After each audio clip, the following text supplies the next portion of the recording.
Hey everybody, this is Feng Zhu speaking, and welcome to another episode of Design Cinema, the podcast edition.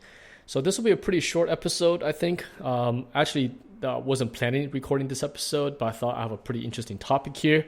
Might as well share with everybody out there, and maybe you guys will find it interesting as well. I'm not sure what the title of this episode will be. I guess I'll think of it when I finish recording. But basically, later this month, right now it's May 2016, but on May 27th, I'm actually going to Beijing to talk at a conference with a company called Tencent. So these are the guys who I think they're one of the biggest, if not the biggest, technology company in China. They're kind of like the Google of China and own games company. They actually own a large percent of Riot Games as well, like League of Legends. Anyways, I'm there to talk about IP in the end of the month. So during this period, we've been doing some promotional stuff with them, with their audience. They have like millions and millions of fans. And we did a quick survey with their fans, just asking them what are your favorite IPs. Now, keep in mind, this is China players, okay, players based in China. So we asked a lot of them, and this is not a scientific survey or anything like that, but I thought it's quite interesting to discuss the list they came up with and also do a quick talk about, in my opinion, what makes these IPs so strong. That perhaps if you're working on IP or designing your own project, you could take some of this into consideration as you are doing your own designs on your projects. So let's get to this list, right? So we asked a bunch of people, and then we rated it by what came number one. And I'm going to put 20 games here. There's a lot that got listed, but these are the 20 most popular ones by Chinese players in terms of IP. Now, we didn't ask for gameplay. Keep that in mind. We kept about your favorite IP. So it doesn't mean that these are the best gameplay games. It's about what is your favorite IP. So number one, coming at number one for the China market is Diablo. Okay, that's number one, the Diablo IP. Number two is actually a Chinese fantasy game that I've never heard of. I don't even know how to say it because it's written in Chinese in front of me here, so I have no idea, but that came in number two. I guess one of the first big China IPs to go on the market. I think it's an MMO game of some kind. Number three is The Legend of Heroes, Japanese game, followed by Uncharted, Tomb Raider, Call of Duty, Resident Evil, Elder Scrolls series, which I'm assuming is probably Skyrim and maybe Morrowind, Warcraft, or World of Warcraft, Devil May Cry, GTA, Metal Gear, Ninja Gaiden, The Witcher series, Zelda series, Monster Hunter, Silent Hill, Teku Rashiden, which is it's kind of like a Three Kingdoms game, Assassin's Creed, and the last one on the list on the 20 is Romance at Three Kingdoms. So quite interesting. Of this list, 2 of the IPs are domestic to China, which is 2 Chinese games. 9 of it are Japanese, and 9 of it is European or American or I guess Western games, right? So Canada is Western as well. So it's quite interesting that on this list, you got a lot of stuff that's not coming out or coming from China itself, but instead are global. And I think that this list probably applies true for a lot of countries out there as well. Like you do a survey in Europe, maybe be something similar. Do a survey in Australia or do a survey in South America, maybe similar. And that just shows you the strength of some of these IPs and how global they are. So I just want to talk about a little bit of why I think these IPs are popular, what's making them unique, and then maybe discuss a little bit of if you're doing your own IP, especially if you're a student and designing and making up your own IP, which our students here do as well. I'll talk a little bit about the mistakes sometimes they make and some of the pros and cons that you could probably address. So first off, of the 20 IPs, all of them are part of a long-running series. That's quite interesting, and that just shows you how strong these IPs are. None of these IPs are one of its kind, at least of today. Some of these IPs goes back as far as 20 years. So that's a strong IP, and that's very good if you're a company making an IP to consider that if your IP is strong, then you invest the time, the energy, the money, the risk into developing these IPs, they can live on the market for a long, long time. Okay, so from my point of view, okay, what are the reasons these IPs made the list? Okay, so I have 6 of them, in my opinion. Okay, so maybe you guys, after this is done, you guys maybe if you're on YouTube or so forth, we could list some of your favorite games or IPs. Let's take IPs in games, and maybe we could do an episode talking about those. All right, so number 1, I think is gameplay. Because it's a video game, gameplay becomes a very important aspect of making this IP popular, because you can have a very, very good IP in terms of design, story, and so forth, but the game sucks. unfortunately this IP is not going to live. So you might have cult followings and so forth, like Vampire Masquerade and so forth. A lot of cult games out there, but they aren't exactly mass market due to a lot of gameplay problems. So a lot of these games, they have very good gameplay, like your Diablos, your Tomb Raiders and so forth. Number two, I think the setting of the world and is very unique, and so is the story. Now, these settings aren't different to be different, which is something I've mentioned so many times now in my design cinema series.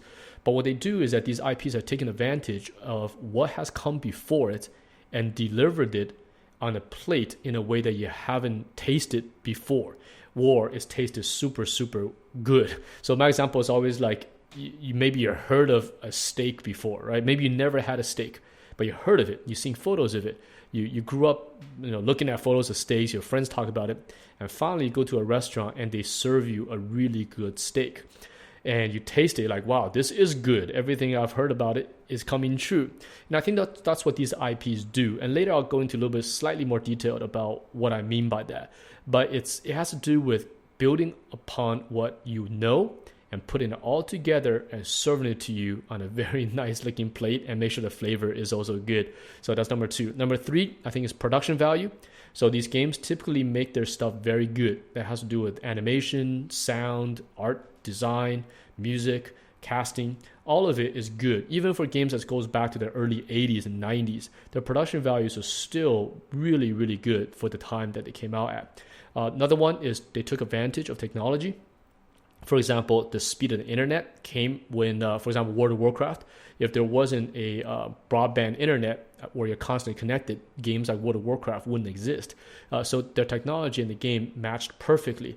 Same with the first Diablo games, in which you have these modem-based games, and just happened to be a good gameplay with multiplayer that had a stable internet connection, or multiplayer-based connection with through BattleNet. So all these things took advantage of that. Or Tomb Raider. The first Tomb Raider came out in 1996. And that was part of the first series of 3D games. I remember working in the industry in 97, and 3D cards were still really, really new. So Tomb Raider took advantage of that, being one of the first batches of games in full 3D. Next one is the right timing. Timing is something none of us could predict, but sometimes games and even films, they hit at the perfect time. And due to that time, these IPs becomes highly successful. Case in point, like the first Spider-Man film that came out in, I think, 2011, right? It was right after 9/11. The whole country's kind of depressed. And then suddenly Spider-Man comes out. I believe it came out in December. And it was the big, the news has always been depressed and everyone's kind of in a bad mood. And suddenly this film, lighthearted film, comes out, and it's based in New York. And this film, I think, one of the strongest opening ever. Now, not to say that a film is, bad or good or what, so forth, but if that film came out maybe in June of 2001, right? Did I say 2001? Or came out in 2003, maybe it wouldn't have the same effect that it did when it came out exactly 2-3 months after 9/11. So timing has a lot to do with it, but unfortunately, it's something we cannot predict. You get games like Angry Birds and so forth. Like it's so random. Like games like that come out today, maybe it won't do well. So the audience has a lot to do with it. And the last one, of course, is strong marketing. Most of these games spend a lot of money and time on marketing to the users. So games like Diablo and Call of Duty, Tomb Raider, you see their ads. Even the early Tomb Raiders, you will see their advertisement all over the place. And that's one of the advantages of being a AAA, is that they have the budget to put these things in front of you. All right, so let's talk about a little bit about these IPs. I'm going to pick just some of the ones I like and my reasons, why I think they're important. Now, if you're a designer, pay attention here, because if you're designing your own IP, you have to ask yourself, what is my unique angle making this IP stand out? Okay, if your IP is too strange, too weird, too uncommon, too hard for people to grasp, you're combining things that makes no sense. These are all the things that our students run into, because we critique these things all the time. And I'll see these IPs in which a student's trying almost too hard to make a unique IP. Being different different to be different is not design. That is simply, I want to force it. For example, let's make a game in which Vikings are in a steampunk future hunting vampires, while they could transform into mega robots that could go to another planet to fly in space. Okay, probably the first of its kind, nothing like it. Now, would it be successful? Maybe, if the production value is super high, and maybe it's weird to be weird, maybe it'll be successful. But most of your audience will be highly confused on what the heck is going on because it's too different to be different. It's not leveraging what has existed before. So let's start with that point with the first game that I'm going to mention, which is Tomb Raider. What makes this IP so unique? Why does it stand out? I believe it's a combination of taking Indiana Jones, which undoubtedly Crystal Dynamics looked at, highly inspired by archaeologists, right? Tomb Raider, Indiana Jones. They put in ancient temples like Egypt, Mayan, all these places. Tomb Raider doesn't make up their locations. They are always inspired from real world places like Nepal and so forth. They don't go to like a weird place, a weird alien device. They might build that into the temples themselves, but the temples always start with something you already know and familiar with, and that's very critical to making these IPs successful. Next, instead of having a male Indiana Jones, they put in a female character. And keep in mind, this is before the political correctness of today. So in 1996, you could have a pretty skimpy girl, pretty much naked with two guns, with long hair and moving kind of like a sexy model. But they took advantage of that at the time, and it did sell their IPs. Of course, today you're seeing Crystal Dynamics scaling that stuff down to meet the audience of today, which is, in my opinion, a correct way to approach these kind of IPs, right? She's a lot more toned down. She's less sexual now. Lara Croft is more of a real person. So you can see them trying to just changing the time to meet their audience. But part of what made Tomb Raider sell, unquestionably, like it or not, the sexuality did play a strong role in Tomb Raider. I remember going to E3 in 1998. The IDOS was the ones that published the game. Their booth was ridiculously overly sexist, right? Because that was they're promoting Tomb Raider. So you got these half-dressed girls everywhere, but that is what they were using to sell Tomb Raider. Exploration, another one. People like to explore. They want to go from A to B through a series of interesting locations, and Tomb Raider is one of the first games to offer that type of things in 3D.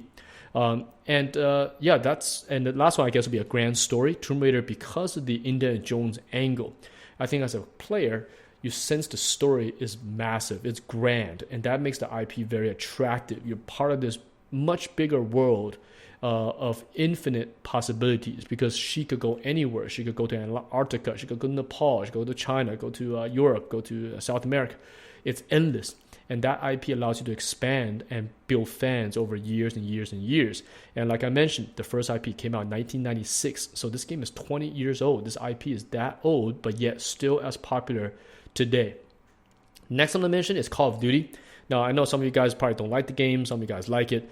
Call of Duty is a mixed bag. However, it is a major IP. It is one of the best-selling games on the market. So what makes this IP interesting, right? And I think their angle was taking military and Hollywoodizing it to the maximum extreme, right? So they let you play basically a Hollywood actor with all the toys in the military, future, past, present, weird, strange, everything in the military arsenal. You get to play with it. You get to fly jets. You get to drive tanks. You get to use every gun. You get to use the bad guy's gun, good guy's gun, tanks. You do whatever you want. And you do this at the expense of never really dying doing it. So they kind of made an entertainment value out of violence in a way. And that's Call of Duty's angle. I mean, I worked on a couple of Call of Duty games, and that's what we're doing. We're talking to military people, we were talking to operators in the field, and kind of getting their angle, and then turning that into basically a Michael Bay-ish experience, which you're seeing big explosions and cool things. So it's cool, right? I remember mentioning the word tactical, cool, epic. These words show up a lot when working on Call of Duty, but that is their angle, and it works. It works for a certain population that finds that to be entertaining. I mean, for a while, I played Call of Duty. I thought it was quite fun. Get off work, you're stressed, you go home, you blow stuff up, and it was quite relaxing. But that's Call of Duty's angle. Next, Elder Scrolls. The D&D world has been around for a long time, and I think what Elder Scrolls did is exactly what I mentioned earlier, the restaurant thing. I grew up with fantasy books. I grew up with Tolkien, David Eddings, Michael Moorcock, and of course the Game of Thrones series and so forth. And D&D games, of course, playing D&D tabletops and so forth. I grew up with this stuff. And when Elder Scrolls comes along, I think games like Ultima and a few others did the same thing. They took that IP, those tabletops concepts, and brought it to you on a very nice silver platter. It's like the dragon is a dragon, the castle is a dragon. I mean, the castle is a castle, the sky is blue, the thunder clouds are epic. And they just put that on a plate, and you look at it, it's like, that's awesome. they're not changing things too much. Skyrim is pretty safe as an IP. So is Oblivion. Of course, Morrowind did really strange stuff and it's quite popular. But what they did is they really took that concept of high fantasy and brought it to you in a high production value. And that's where Elder Scrolls series sits. And keep in mind, Elder Scrolls been around since 1994 with, I think, what's the first game? Daggerfall is the second one. They had another one, Arena, I believe, that came out in 94. So it's also an IP that spans 20 plus years. Next one, Metal Gear. Right? Metal Gear Solid, super old. I played the first one back on the Nintendo in 1987. So now, of course, Metal Gear Solid is popular as ever. And my personal take on that, why, is because they took the military style of the West and combined it with the aesthetics and design of Japan. So you look at Japan, the 80s and early 90s, the stuff tend to be mech heavy. Everything was kind of Robotech, everything transformed, everything combined to make new robots and so forth. You had a few IPs out there like Ghost in the Shell and so forth, but they're still quite, Japanese designed. And I think what Metal Gear Solid did, or Metal Gear the series did, was take those two and combine it together. So you got this very Japanese approach to everything, but yet the aesthetics, the designs was extremely Western. So you have mechs, but they look like Western developed mechs with a Japanese flair. And I set it apart. And I find it to be very interesting because I like both sides. I like manga, I like anime, I like Japanese robots, but also like Western military. And Metal Gear sort of gives you a very nice in-between design. Next one, Witcher series, very popular now.